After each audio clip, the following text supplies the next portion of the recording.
Amen. Praise the Lord. God bless you po, beloved ko, preacher, Brother Bob Di Luna. At tayo po muna magkasa pong dumalangin sa ating pinakamamahal na Panginoon upang tayo po'y patuloy na patnubayan, gabayan po ng ating dakilang Diyos na buhay. Amen. Praise the Lord. Hallelujah. Opo, dakilang mapagpalang ang banal sa langit sa makapangyarihang pangalan mo. Aming pinakamamahal na Panginoon Kristo na pinagbubukan ng mga biyaya. Sa pangunang dalangin ng taong nilangisan, aming minamahal ginagalang na Pastor Evangelista Wilder Meda and Papa O God. Misa pa kami nagpupunta kapasalamat sa bawat yugto na balang pinagpalasilang sa patuloy mong pagtuloy sa aming kalagitnaan. Sa pagkabadaman ng banal, sa patuloy ko na sa aming sustituin o Diyos. Subalit bago po yan, misa pa kami buong pagpapangbaba.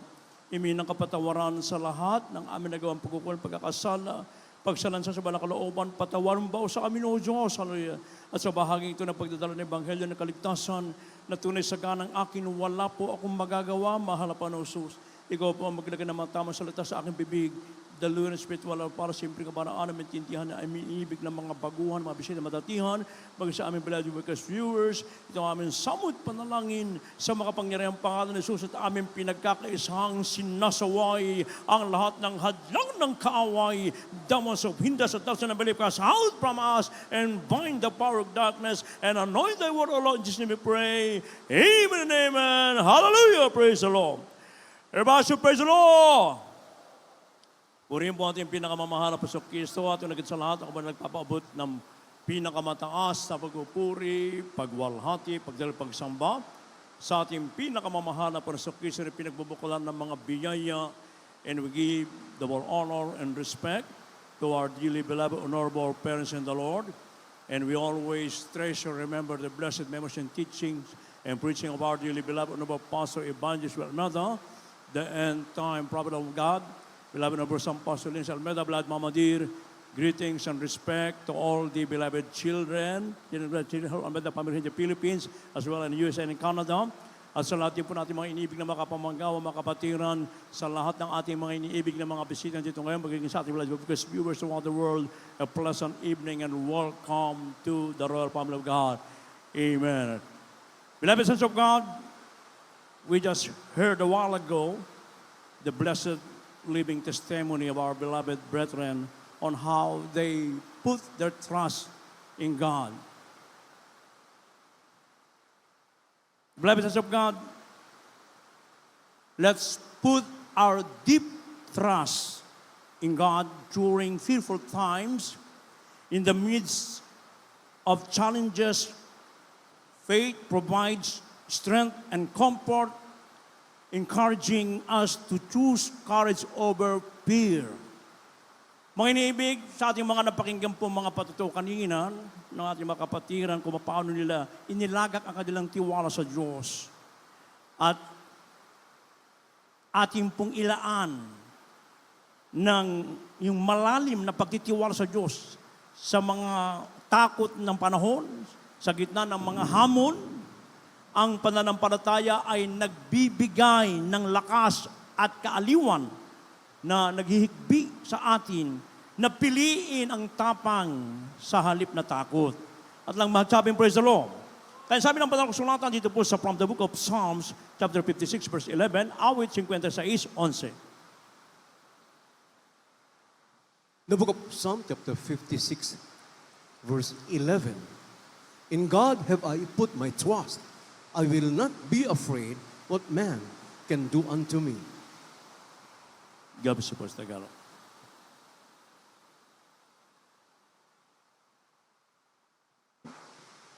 Mga awit, Kapitulo 56, versikulo 11. Sa Diyos ay inilaga ko ang aking tiwala. Hindi ako matatakot. Anong magagawa ng tao sa akin? Purihin po ating pinakamal panoorin. God bless you, kapatid, and God bless His Word. In God have I put my trust.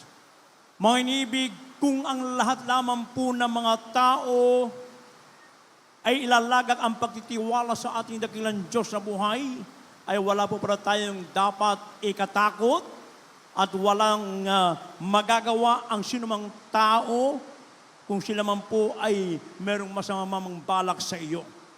Pag tayo po'y nagtiwala sa ating pinakamamahal na Panginoon. Sa mga napakinggan natin mga patutuo kanina, mga iniibig, simula na sila lumakad ng matuwid at sinagawa ang kalooban ng ating mahal na Panginoon, inilagak ang kanilang pagtitiwala, mga inibig ko. Napakinggan natin, despite of so many blood, na talagang inilabas niya, mga inibig ko, ay sila nagtiwala, nag-ayuno pa, mga inibig ko. Sa kalaunan, sila pinagaling ng ating pinakamamahal na Panginoon. Maging sa oras ng kapahamakan, sa oras ng sunog, andun lagi. Pag ikaw ilalagak mo, tiwala mo sa mga Panginoon, ang mga tao ay nararatil na. Ang kanilang mga gamit nakalabas na. Pero ang ating mga kapatid, hindi siya nahinya, nagpuri, nagpasalamat sa ating mga Panginoon at iniligtas ang kanilang tahanan. Palakpakan po ating pinakamamahal na Panginoon. Kaya atin lamang pong ilalagak lagi ang ating tiwala sa nag-iisang Diyos na buhay na dapat sambahin sa Espiritu katotohanan ang ating Ama sa Langit na nagkatawan tao bilang si Jesucristo, sa yung dapat natin sambahin, mga inibig ko. Kaya nga mga inibig, dati-rati ang ating sinasamba, Diyos na kung saan ay, sabi nga ng banal na kasulatan, na that at the time you were without Christ, being aliens from the commonwealth of Israel, and strangers from the covenants of promise, having no hope and without God in the world. Na kayo ng panahong niyaon ay mga hiwalay kay Kristo na mga di kabilang sa bansa ng Israel at mga taga-ibang lupa tungkol sa mga tipan ng pangako na walang pag-asa at walang Diyos sa sanlibutan. Yan po sa Efeso 2:12. Yan ang ating kalalagayan dati nung wala pa tayo sa gawain ng Jesus Miracle Crusade International Ministry.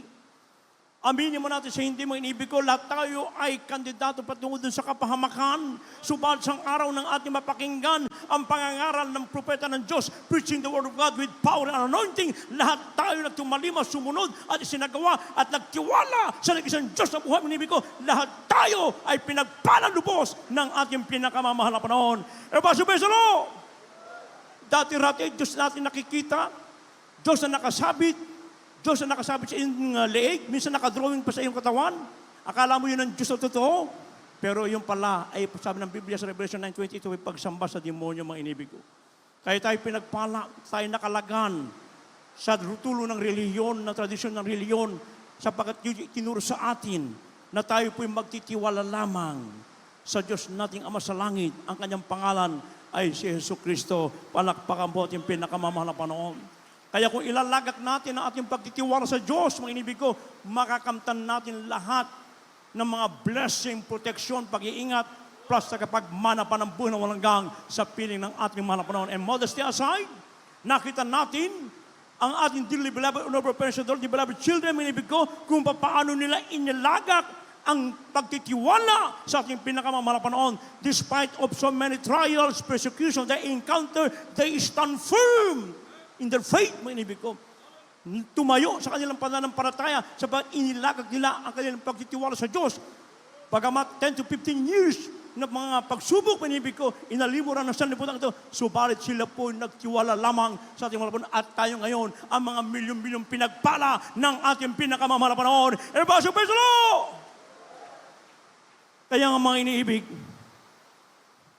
ang sabi ng banal na kasulatan, it is better to trust in the Lord. At yung mabasa dito po sa Psalms chapter 118 verses 8 and 9. Kaya nila mo po.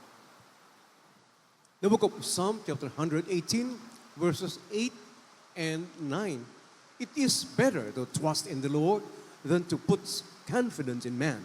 It is better to trust in the Lord than to put confidence in princes. Yabas po.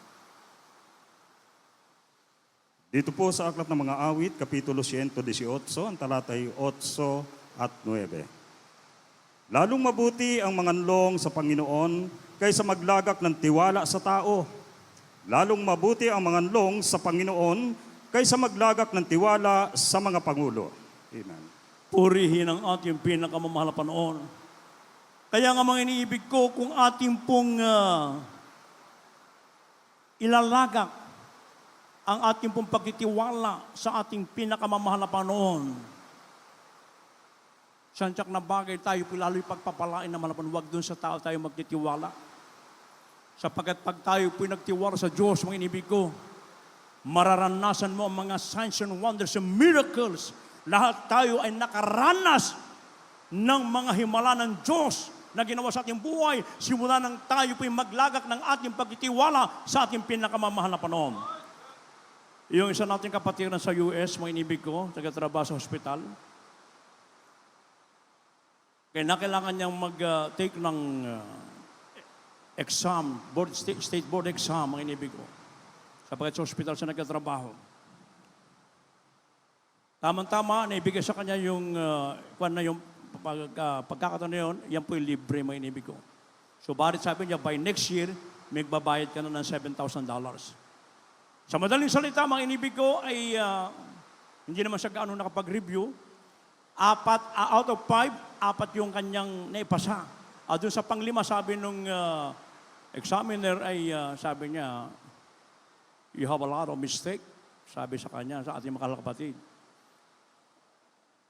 I don't believe if you can pass the exam, you can pass the state board exam, sabi niya. But, sabi niya,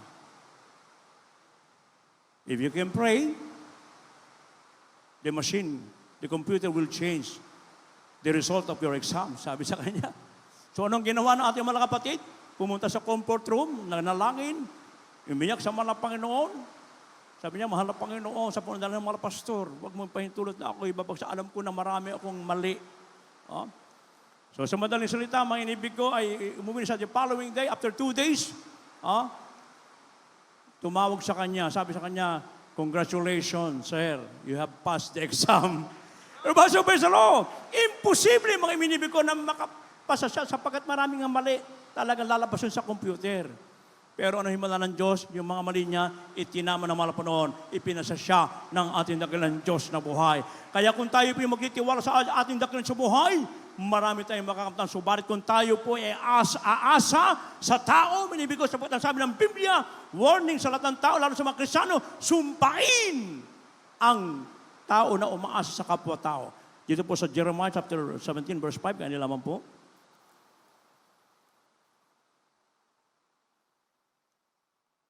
The book of the prophet Jeremiah, chapter 17, verse 5.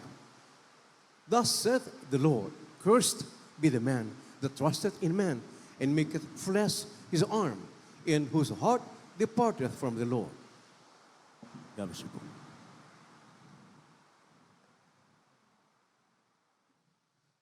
Jeremias Kapitulo 17, versikulo 5. Ganito ang sabi ng Panginoon, sumpain ang tao na tumitiwala sa tao at ginagawang laman ang kanyang bisig at ang puso ay humihiwalay sa Panginoon.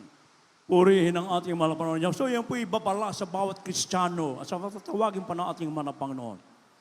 Na kailanman na wag po tayong magtitiwala sa ating kapwa-tao, kundi sa Diyos lamang tayo magtitiwala, sapagkat pag ikaw rin magtiwala sa iyong sarili, mga inibig ko, ikaw ay mapapahamak, mga inibig ko, sapagkat susumpain ng Diyos ang sino mang tumitiwala sa tao. At pag nagtiwala ka sa tao, mga inibig ko, limited lang ipagkakalob sa iyo.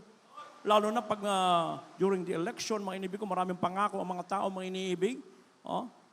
Subalit, pag tayo nagtiwala sa ating dakilang sa buhay, unlimited resources ang ipagkakalob sa atin ng ating dakilang Diyos na buhay. Kaya nga, ang banal na kasulatan mismo nagsasabi, mga inibig ko, maparad ang tao na tumitiwala sa Panginoon at ang pag-asa ay ang Panginoon, sapagkat siya'y magiging parang punong kahoy na itinanim sa tabi ng tubig at nag-uugat sa tabi ng ilog at hindi matatakot pagka ang init ay dumarating, kundi ang kanyang dahon ay maging sariwa at hindi mababalik siya sa taon ng pagkatuyo o magliligat man ang pagbubunga. Palakpakan ating mahal na Panginoon. Kaya napakalaga, mga inibig ko, na ito'y tinuro sa atin ng ating dearly beloved and over person, the Lord, the beloved children, paano tayo laging magbibigay ay ilalagak natin ang pagtitiwala lamang natin sa ating nag-iisang Diyos na buhay, mga inibig ko. Katulad tayo ng isang punong kahoy. Kahit nasa tagtuyot mo yan, pag nandun ka sa tabi ng ilog, may inibig ko talagang mananatiling sariwa yung dahon. Ganun ang magiging kalagayan ng mga Kristiyano. Kaya sa ating bilang anak ng Diyos, wag na wag po tayong magliliban sa ating pong pagdalo sa ating banal na gawain. At magsabing praise the Lord. Malayo man yan, palipat-lipat nga ng sakayan, mga inibig ko, ay mga ibang kapatiran nga natin, naglalakad ng ilang bundok, ilang kilometro, ilang oras, mga inibig ko.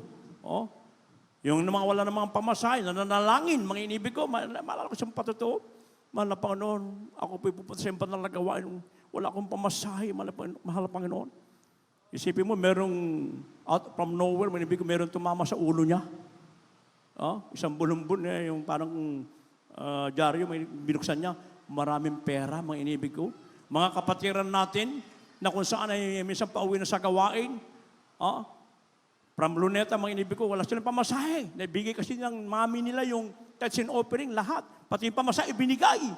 Sabi nung kanyang anak, Mama, wala na tayong pamasahe, maglalakad tayo, ang layo pa ng Tandang Sora. Sabi niya, God will provide. Sabi ng nanay niya. Habang naglalakad sila, mga inibig ko, isipin mo, merong 2 tig-100 lumilipad sa harapan nila, malutong, mga inibig ko, mainit-init pa, mga inibig ko. Di yun ang kanilang pamasahe. Meron pa silang pang merienda at meron pa silang pang tithes and offering. Praise the Lord. Kaya huwag tayong magliliban. Napakalaga ng pagdalo sa gawain natin malapot sapagkat dito nadadagdagan yung ating pananampalataya sa pakikinig ng ating mga patutunan na napapakinggan. Yung pananampalataya lumalaki na lumalaki sa pangangalan salita ng Diyos. Iba-iba ang mga tema. Minibig ko, diyan nadadagdagan ang ating pananampalataya. Kaya nga minibig ko, ano yung pinagagawa ng ating mahal na Panginoon na dapat natin gawin? Upang patuloy natin mailalagak yung ating pagtitiwala sa Diyos. Ano po sabi po dito? Sa Proverbs chapter 3, verses 5 and up to 7, and Psalms 84, 11 and 12. Kanila mo po. The book of Proverbs chapter 3, verses 5, 6, and 7. Trust in the Lord with all thine heart, and lean not unto thine own understanding. In all thy ways acknowledge him, and he shall direct thy paths. Be not wise in thine own eyes. Fear the Lord and depart from evil. The book of Psalms chapter 84, verses 11 and 12. For the Lord God is a sun and shield. The Lord will give grace and glory. No good thing will he withhold from them that walk uprightly. O Lord of hosts, blessed is the man that trusteth in thee. God bless you po. Dito po sa Aklat ng mga Kawikaan, Kapitulo 3, ang talata po ay 5 hanggang 7. Tumiwala ka sa Panginoon ang buong puso mo at huwag kang manalig sa iyong sariling kaunawaan. Kilalanin mo siya sa lahat ng iyong mga lakad at kanyang ituturo ang iyong mga landas. Huwag kang magpakapantas sa iyong sariling mga mata. Matakot ka sa Panginoon at humiwalay ka sa kasamaan. Dito po sa Aklat ng mga Awit, Kapitulo 84, talatay 11 at 12. Sapagkat ang Panginoong Diyos ay araw at kalasag. Ang Panginoon ay magbibigay ng biyaya at kaluwalhatian. Hindi siya magkakait ng anumang mabuting bagay sa nagsisilakad ng matuwid. O Panginoon ng mga hukbo, mapalad ang tao na tumitiwala sa iyo. Purihin ang ating pinakamahal na Panginoon. Ating munang palakpakan natin dakilang Diyos sa buhay. Yung buhay na palakpak para sa pinakamahal na Panginoon. Ang lahat sabing, praise the Lord! So ito ay pinagagawa ng ating mabait na Diyos sa buhay na dapat natin gawin. Na ilagak natin laging pagkitiwala sa Diyos. Na sabi dito, tumiwala ka sa Panginoon ng buong puso mo. Ng buong puso natin. Huwag tayong half-hearted sa pagbibigay ng tiwala sa Diyos. Kung meron tayong ipinapanalangin, ano man yan, mga inibig ko, kailangan buong-buo mong yung puso po natin. At kailanman wag na wag tayong aasa sa ating katalinuhan, kaalaman, mga inibig ko. Sa Diyos lamang po tayo magtitiwala sapagkat lahat naman ng katalinuhan, kaalaman, kapangyarihan, kayamanan ay nagmumula sa Diyos, mga inibig ko. Kaya hingin natin yan sa ating dakilang Diyos sa buhay, mga inibig ko. Kilalanin mo siya ng lahat ng iyong mga lakad ng Kanya at tututuro ang iyong landas. Sino tayo? Sa dating maruming basahan sa harapan ng mahal na Panginoon, subalit tayo po ay itinuturo sa tamang landasin at kung saan tayo pupunta, mga iniibig. At dinamit ang ating minamahal ginagalang na pastor, at beloved isang pastor sa mga Bible study, mga iniibig ko, the beloved children of the family, Iyon po yung ating lalakaran. Kasi ang diablo, mga inibig ko, maraming ginagawang panggugulo sa mga anak ng Diyos. Lahat gagawin niya lahat. Guguluhin niya, mga inibig ko. Pero binigyan naman tayo ng mga discerning spirit na malapanoon na tinuro sa ating person the Lord, mga inibig ko. Kaya panghawakan po natin, alam natin, pag yan ay gawa ng kaaway, ipag-pray natin sila, mga inibig ko. Ebasa Lord! Kaya mga inibig, ang sabi dito, ang Diyos ay kalasag, araw. Dati mula tayo sa kadiliman, dinala tayo ng Diyos sa kaliwanagan, mga inibig ko. At ang sabi ng Biblia, kailanman hindi magkakait ng mabubuting bagay ang dakil ng Diyos sa mga lumalakad na matuwid, sa mga nagsitiwala sa ating pinakamahal na panahon. Lahat tayo nakaranas ng mabubuting bagay sa ating mahal na panahon. Pinagaling ating makaramdaman, binago ating mga buhay, nagkaroon tayo ng kapayapaan sa puso't sipan, at ngayon tagapagmana pa ng buhay na walang gang. Ebasa Lord! Kaya pag nagawa natin yan, mga inibigo, anong pangako ng ating mahal na Panginoon? Huling talata, dito po sa Kawikaan, 3:2, maganda na po mag-awit, manunugtog. The book of Proverbs, chapter 3, verse 2. For length of days and long life and peace shall they add to thee. Gabi po. Dito po sa Aklat ng mga Kawikaan, Kapitulo 3, ang talatay 2. Sapagkat karamihan ng mga araw at mga taon ng buhay at kapayapaan ay madaragdag sa iyo. Amen. Purihin ang ating pinakamamahal na Panginoon. Napakagandang pangako ng Diyos, mga inibig ko. Sino tayo para pagkalooban ng mahal na Panginoon ng ganitong pangako? Pag tayo nagtiwala, inilagak natin ang ating pagtitiwala ng 100% sa ating sa buhay without any mental reservation, but rather with open heart, mga inibig ko, mahabang araw, sabi sapagkat karamihan ng mga araw at mga taon ay ng buhay at kapayapaan ay madaragdag sa iyo. Daragdagan ng ating mga panoon. Ganyan ang ating maranasan. Kaya sa ating mga inibig ng mga baguhan, mga bisita na dito ngayon, mararanasan niyo po ang lahat ng aming naranasan. Magtiwala lamang po kayo sa ating pinakamamahal na Panginoon. Kaya sabi, in God have I put my trust, I will not be afraid what man can do unto me. Ilagak natin ang tiwala sa ating pinakamamahal na Panginoon. Ano man ang darating ng mga kaguluhan sa mundong ito, mga sarat kalamidad, mga lindol, mga bagyo, hindi ka kailanman matatakot sapagkat meron tayong Diyos na pinaglagakan ng ating pagtitiwala. Palakpakan ating pinakamamahal na Panginoon. Tayo pala tayo tumayo, mga inibig ko. And we are inviting all the beloved visitors to please come forward and accept our loving God in your heart. Maging sa ating mga beloved viewers, awitin po natin ang ako'y magtitiwala kay Jesus. Habang binibigyan po pong taon sa aking beloved co-preacher, Lord Barjo Mancera. Amen. Praise the Lord.